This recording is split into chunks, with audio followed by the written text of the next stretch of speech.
Untuk pertama kalinya dalam sejarah, Gurun Al-Jawef di Arab Saudi, yang dikenal dengan kondisi panas dan keringnya, mendadak tertutup salju.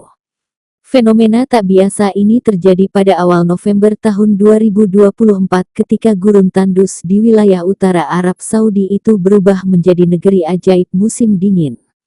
Lapisan salju dan es menyelimuti gunung-gunung dan lembah-lembah, mengejutkan penduduk setempat serta menarik perhatian para ahli meteorologi dari seluruh dunia.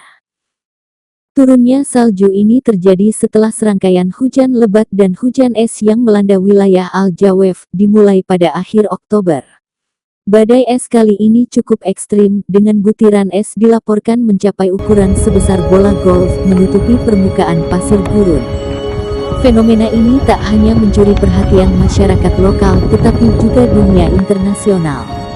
Arab Saudi, yang terkenal dengan suhu panasnya hingga 40 derajat Celcius, belakangan ini mengalami berbagai perubahan cuaca ekstrim. Namun, turunnya salju di Al-Jawef tahun ini merupakan yang pertama kali terjadi dan sangat mengejutkan.